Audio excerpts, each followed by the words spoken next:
अब हम स्टडी करेंगे यहाँ पे taxonomical hierarchy. Taxonomical hierarchy meaning यहाँ पर जो ऑर्गेनिज्म है, kingdom, phylum, class, order, family, genus, species, particular एक मैनर में हम स्टडी करने हैं। जो फीचर्स है, जैसे किंगडम है, किंगडम में फीचर्स रिप्रेजेंट करता है एनिमल, प्लांट का। कुछ फीचर्स और कम हो जाएंगे जो पर्टिकुलर उसी फाइलम में पाए जाएंगे, जो उसी फाइलम में पाए जाएंगे उन्हें उसी फाइलम में रखा जाएगा। उसके बाद कुछ फीचर्स और कम हो जाएंगे, जो फीचर्स और कम होंगे वो जो मैच होंगे वो उन्हें इन्हीं क्लास में रखा जाएगा।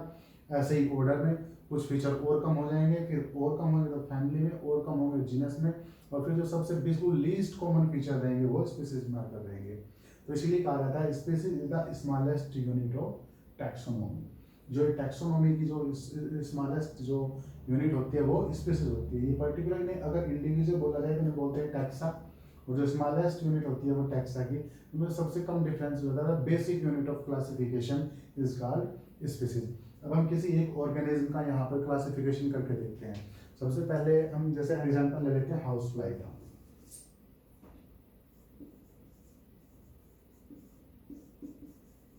हम यहाँ पर क्लासिफिकेशन करेंगे हाउस फ्लाई का। तो सबसे पहले हम देखते हैं कि जो हाउस फ्लाई है वो एक एनिमल है, तो वो किंगडम एनिमिलिया में रखा जाएगा। Kingdom Animalia. अब इसका फाइलम, फाइलम जैसे हमें पता है जो ये हाउस फ्लाई है वो आती है किंगडम ऑर्थोपोडा में। ऑर्थोपोडा। वैसे तो इस फाइलम को हम डिटेल में आगे पढ़ेंगे, फिर भी बता देता हूँ। ऑर्थो का मीनिंग होता है जॉइंटेड, पोडा मीन्स लेग, जॉइंटेड लेग्स। तो इसके जो 3 पेयर लेग होते हैं, इसका सब फाइलम भी होता है। तो वहाँ यहाँ पे हम उसे स्टडी नहीं करते, बस डायरेक्ट हम क्लास को स्टडी करेंगे। यहाँ पे इसके सब फाइलम की जरूरत नहीं, क्योंकि हमें यही यहाँ पे पढ़ना है। अब जो इसकी क्लास है वो है इंसेक्टा। क्लास यहाँ पे इसकी इंसेक्टा है। नेक्स्ट अब इसके बाद बारी आती है ऑर्डर की। ऑर्डर इसका है डिप्टेरा।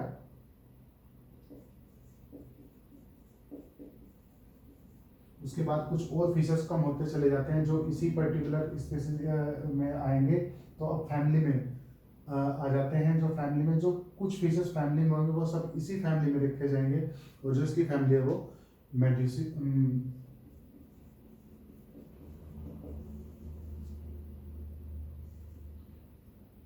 म्यूसिडे। उसके बाद जो इसका नेक्स्ट है वो जीनस, जीनस मस्का, और स्पीसीज की डोमेस्टिका।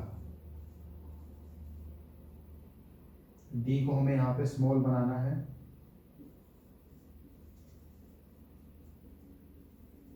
मस्का डोमेस्टिका। ठीक है, इस तरीके से ये क्लासिफिकेशन यहाँ पे पूरा हो जाता है हाउस फ्लाई का। यहाँ पे ये क्लासिफिकेशन पूरा होता है। अब यहाँ पर फर्स्ट चैप्टर अप्रोक्सीमेटली पूरा हो जाता है, पर कुछ टॉपिक्स यहाँ पे इसमें एनसीईआरटी में दिए गए हैं। जैसे टैक्सोनॉमिकल एड्स। टैक्सोनॉमिकल एड्स का मीनिंग होता है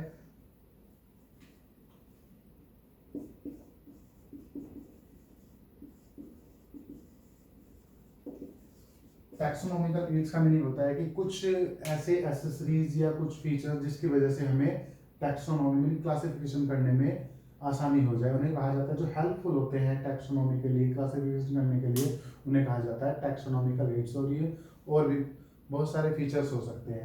नेक्स्ट है हर्बेरियम। हर्बेरियम, हर्बेरियम क्या होता है? एक पर्टिकुलर एक ओरिजिनल ऑर्गेनिज्म होते हैं जिन्हें प्रिजर्व किया जाता है।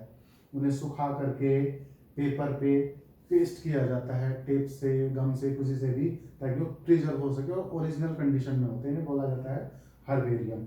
उसके बाद होते हैं botanical gardens.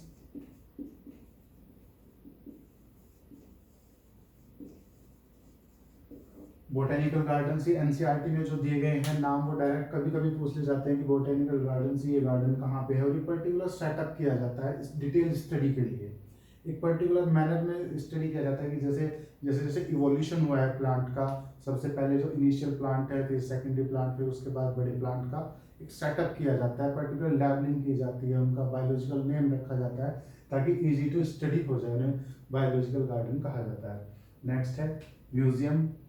Museum, zoological park, जैसे बायोलॉजिकल गार्डन सेट किए जाते हैं, इसी तरीके से म्यूजियम में भी प्रिजर्व किया जाता है।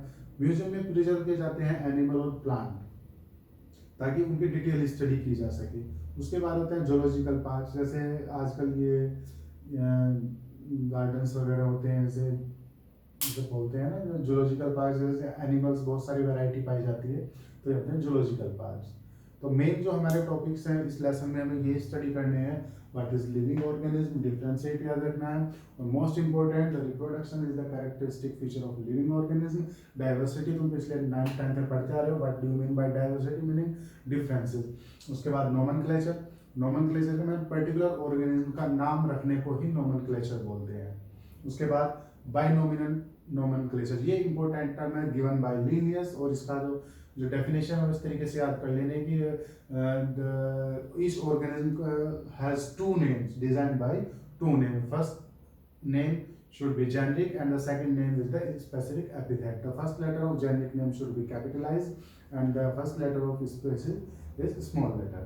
उसके बाद जैसे एग्जांपल हमने यहाँ पे दिया गया Mangifera indica M capital I small. उसके बाद हमें क्लासिफिकेशन करना है, क्लासिफिकेशन को बोल रहे हैं यहाँ पे टैक्सोनॉमिकल हेरियर्ची। हेरियर्ची में एक पर्टिकुलर मैनर होता है, kingdom, phylum, class, order, family, genus, species, particular manner जब होता है सब बोलते हैं टैक्सोनॉमिकल हेरियर्ची। अब जो स्पीशीज होता है वो स्मॉलेस्ट यूनिट होती है क्लासिफिकेशन की, ये इंपॉर्टेंट टर्म है इसमें, species is the smallest unit of classification, individual को टैक्सा बोलते हैं। ठीक है, लेसन यहीं पे पूरा हो जाता है।